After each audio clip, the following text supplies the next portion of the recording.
Hey guys, it's me Amanda, also known as Amateur Aries, and today we are doing a book haul. As you can see, the pile is large. It's like this big. It's bigger than my chest. So we are going to go through this as fast as possible because I already tried filming this video, and for some reason my camera was like, this video is not on here, although I know I pressed record. So we're going to try to go through this as quick as possible with as little as noise as possible, although the dog's running around like crazy upstairs. So if you hear noises in the background, please forgive me now, for I cannot control it. For the first 3 books I got from Ollie's, O-L-L-I-E-S, the store that is like discounted when you go there. And first book is Anna K, A Love Story. Ignore the sticker, it was not $16.14, but it was at Walmart apparently. It was only $2.99 when I purchased it at Ollie's. At 17, she's the top Manhattan and Greenwich society. She has the perfect, if perfectly boring boyfriend, and she has always made her Korean-American father proud. As her friends struggle with the pitfalls of teenage life, Anna always seems to sail gracefully above it all. That is, until the night she meets Alexia, Count Vronsky? A notorious playboy. Alexia is everything Anna is not, but he has never been in love until he meets Anna, and maybe she hasn't either. So that's all I'm going to read of that. If you see sweat on my forehead, it is because it is so hot in here right now. So that's that first one. I'm really excited to read it. It's obviously a romance. It says nowhere on here that it's contemporary romance, but it probably is. But it seems good. Next from Ollie's, which was sold at Target and was only $3.99, is Later by Stephen King. A new novel from him. The son of a struggling single mother, Jamie Coughlin just wants an ordinary childhood, but Jamie is no ordinary child. Born with an unnatural ability, his mom urges him to keep secret. Jamie can see what no one else can see and learn what no one else can learn. But the cost of using this ability is higher than Jamie can imagine, as he discovers when an NYPD detective draws him into the pursuit of a killer who threatened to strike from beyond the grave. It was originally $14.95, but like I said, I only got it for $3.99. Oh, by the way, the first book was by Jenny Lee. Sorry about that, I forgot to say that author's name. If you hear someone talking in the background, that's one of my roommates. I swear, when I started filming this, it was really, really quiet. Now it's just loud everywhere. Next is The Desolations of Devil's Acre by Ransom Riggs. It was $3.99. It's the 6th novel of the Miss Peregrine's Peculiar Children's series. I have the first one. I don't have any of the other ones, but when I saw this for cheap, I was like, I'm gonna grab it. Because I don't know if this is the last book or if it's continuing after this or whatever, but I don't have this one, and it's a thick book, and it was only $3.99, so I decided to grab it. I don't want to read any of the thing though about it because I don't want to spoil the story if you have not read the first 5 books, and I have not read the first 5 books. I read a little bit of the first book, but not fully through it yet, so I'm not going to read the paragraph because I don't want to spoil anything, because sometimes I do. Next book is Diversion by Veronica Roth. Believe it or not, I have never read this book. I gave it a try one time, and that was about it. I've watched the movie. Yes, it is really beaten up. I got it from Goodwill. I saw it, I was like, well, I might as well try it. If I don't like it, I'll send it back to Goodwill. But I heard it's really a good series, except for the last book. A lot of people are like really iffy about the last book. So I don't know if I'll like the last book or if I won't like the last book, but I want to try to give the first 2 a try. The movie was okay in my opinion. But you can never judge a book by the movie. So, and there's nothing really, there's no paragraph in the back of it, so I can't exactly tell you what it's about. There's a blue sticker on it. I think it was like $1 or $2 at Goodwill. The next book I got from Walmart. It says Don't Go to Sleep by Bryce Moore. I had heard about this from a booktuber. I don't remember which booktuber because I have a lot of booktubers on my playlist of on YouTube. And so I don't remember who said this was a really good book, but it's about the New Orleans axe murder. So, Diana is an average girl with big worries. She's concerned about her family's story, the Great War, and a mysterious illness that has taken hold of New Orleans. And then the attacks begin. A lone man with an axe is terrorizing families, murdering men, women, and children in their beds as they sleep. And the police can't or won't stop him. Joanna knows this monster all too well. Years ago, he attacked her family, and she's worn the scars of their last encounter for a long time. She knows she's the only one who can find him, and as she and her friend Enzo study the crimes, they see a common link between victims that helps lead them to the killer. But as Joanna closes in on the notorious Axemen, she discovers a connection between them that could cost her everything. It sounds really good. I was going to read this after I read one of the books that's in this pile, but I decided to read another one that I had started already. So this might be on my next list to read if I can get to it before winter happens. Because I'm switching books when winter occurs, and I'm going to try reading as many books on my book list as possible when winter occurs. The rest are from Amazon, and the rest I do not remember how much they cost. Usually they cost between $1 or $3. So around that range these books had costed each. I had gathered all these books for the last 3 to 4 months now, so in that range I had started collecting them. My Dearest Darkest by Kayla Cottenham, and this book was $1.98. I still have the receipt in the book. I usually keep the receipts in the books because I use them as bookmarks. So Finch Chamberlain is the newest transfer student to the ultra-competitive Lume Academy. She is also not what she seems. Before school started, Finch and her parents were in an accident that should have left her dead. But something monstrous and ancient and terrifying wouldn't let her die. Finch doesn't know why she woke up after her heart stopped. And ever since, she felt a constant pull to the town of Rainwater, like something there is calling to her. Now this is a girl-on-girl book, so if you're not interested in that sort of thing, I wouldn't advise reading it. I haven't read it yet, that's what I heard. This is another book that I saw a booktuber talking about, and I was like, I have to read that, that sounds amazing. So I grabbed it, and when I was deciding to get into horror books during fall, it's still fall right now, so it's November 5th, I think. Yes, it is. It's November 5th. But in the fall, I try to read horror and thrillers. Next is You Are a Badass Every Day by Jen Sincero. I don't know how much this one costs. And I don't want to open the receipt because it's going to take away like where I left off. Maybe I can get to it. It doesn't say. From what I can see. For anyone who has ever had trouble staying motivated with trailblazing towards badassery, You Are a Badass Every Day is a companion to keep you fresh, focused, mighty, and driven. In 100 exercises, reflections, and cues that you can use to immediately realign your mind and keep your resolve unwavering, this guide will show you how to turn the breakthroughs catalyzed by Sincero's iconic books, You Are a Badass and You Are a Badass at Making Money, into real results. Owning your power is just the first step in creating the life you desire and deserve. You Are a Badass Every Day is the accountability buddy you can keep in your back pocket to power through obstacles, overcome the doubts that hold you back from creating abundance, and keep the fires of discipline and determination roaring while you reach your goals. I was surprised I was able to say that without stuttering too much. Sorry again if I do stutter when I read these biographies. I have a problem with stuttering when I read in front of people, or in general when I read out loud. Next is Slow Burn Infected 2 by Bobby Adair. I read the first book last month and it was really good. I finished it pretty quickly. They're pretty easy to read.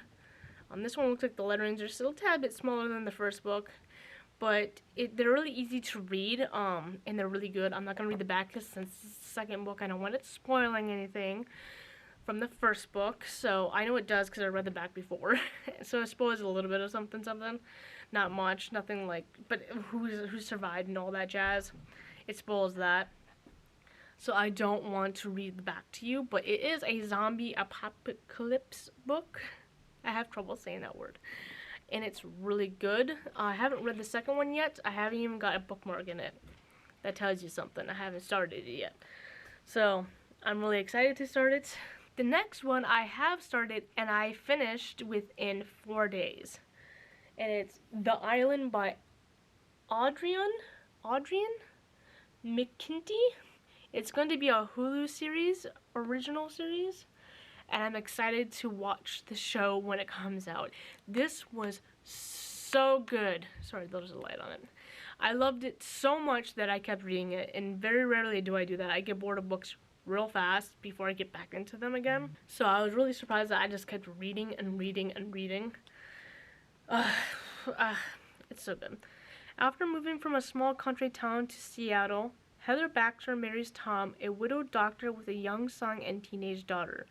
A working vacation overseas seems like the perfect way to bring the new family together, but once they're deep in the Australian outback, the jet-lagged and exhausted kids are so over their new mom.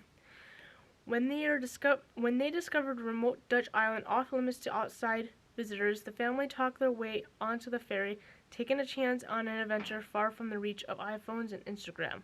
But as soon as they set foot on the island, which is run by a tightly knit clan of locals, everything feels wrong. Then a shocking accident propels the Baxters from an unsettling situation into an absolute nightmare. That's all I'm going to read from it. So something does happen in the beginning of this book. I'm not going to say what it is because it's a major spoiler.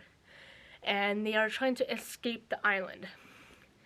And once they get caught, they try to escape again because the clan finds out what they did and they try killing them. That's all I'm going to say. It's kind of in the description a little bit further in, but it is so good. This is another one I found on BookTube, and I don't remember who I found this on. I know it was someone really rare that I barely watched, and I probably went through her older videos and found it that way.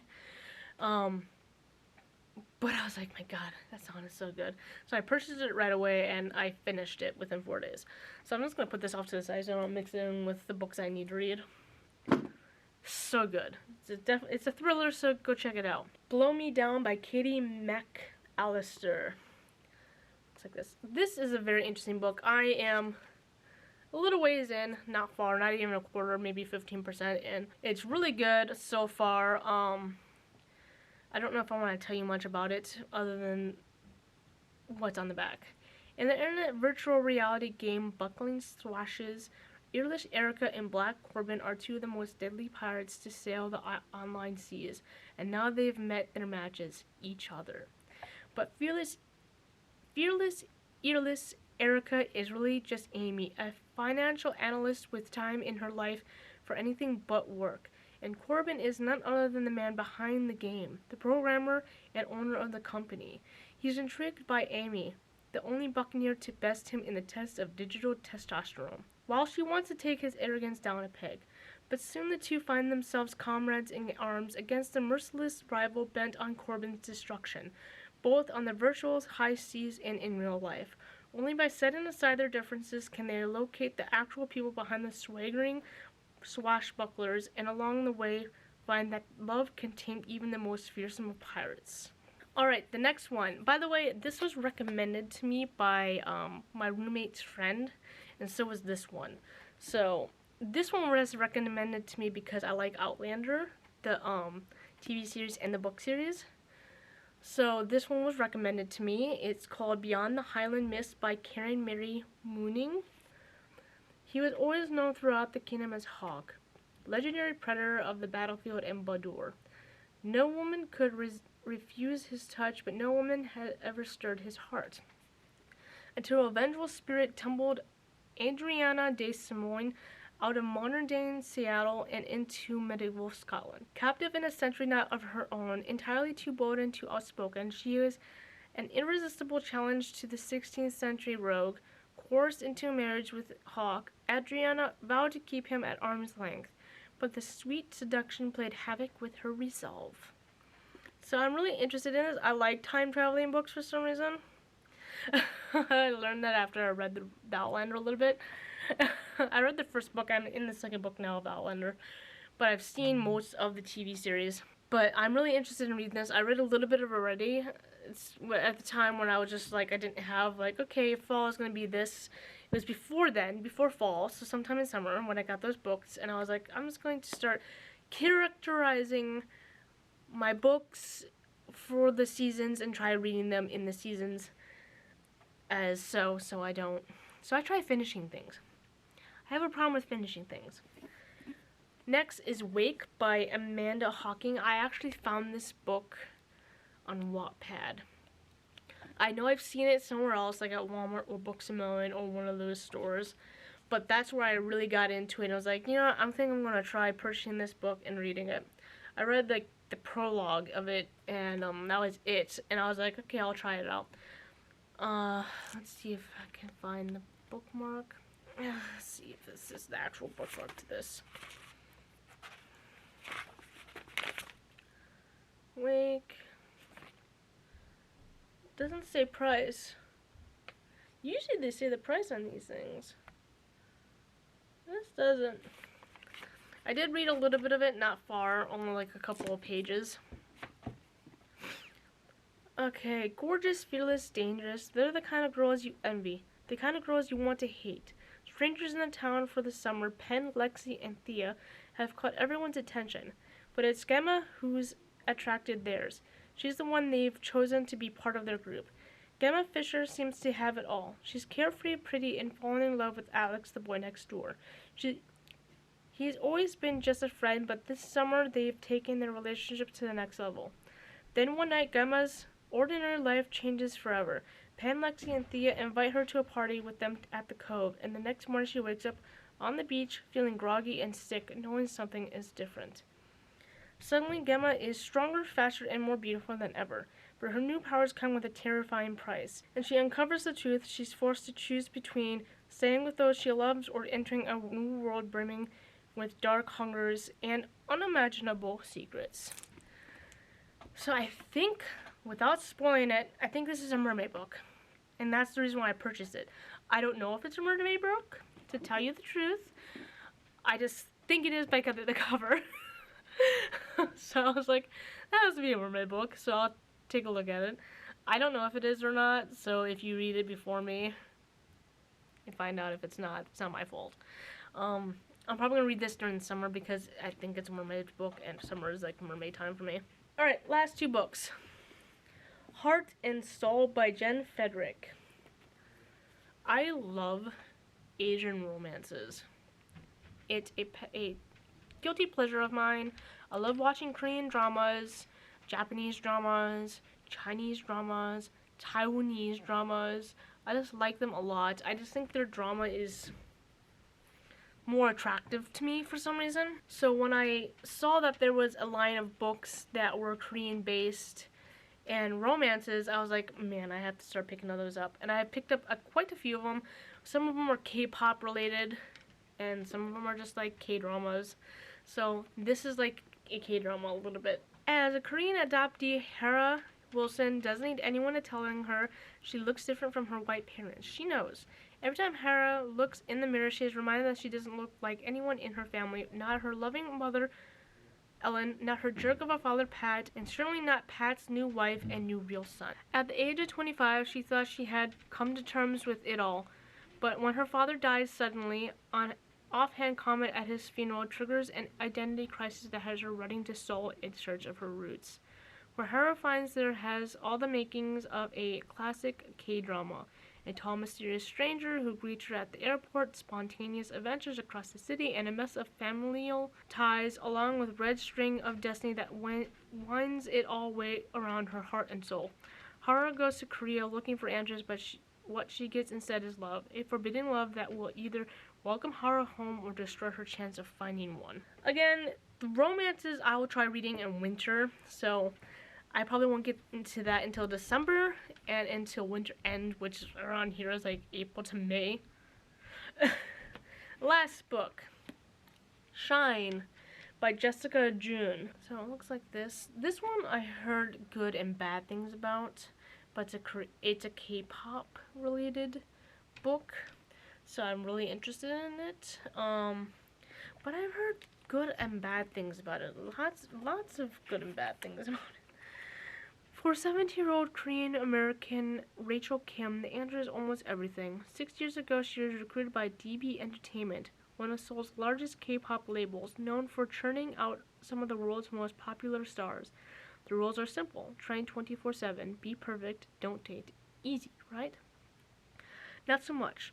As the dark scandals of the industry bent on controlling and commodifying beautiful girls begin to bubble up, Rachel wonders if she's strong enough to be a winner or if she'll end up crushed, especially when she begins to develop feelings for K-pop star and DB golden boy Jason Lee. It's not just that he's charming, sexy, and ridiculously talented. He's also the first person who really understands how badly she wants her star to rise. Get ready as Jessica June, K-pop legend and former lead singer of Korea's most famous girl group, Girls' Generation, takes us inside the luxe, hyper-color world of K-pop where the stakes are high, but for one girl, the cost of success and love might be even higher. So, regardless that it had a lot of bad reviews on it and a lot of good ones, I'm going to still read it and give it a try sometime in December. So that's all the books that I have to show you guys. I've been collecting, like I said, for 3, possibly 5 months, actually. I think it was back in August. So, August, September, October, November. So, 4 months I've been collecting these books. So, I hope you guys enjoyed this book haul. Sorry for all the noises in the background. When I had put up all my stuff to start filming, it was dead quiet in the house. And then one of my roommates got home for lunch. And just everything went into chaos. So forgive me about that. I hope you guys enjoyed this video. Like, comment, and subscribe. And I hope you have a wonderful day.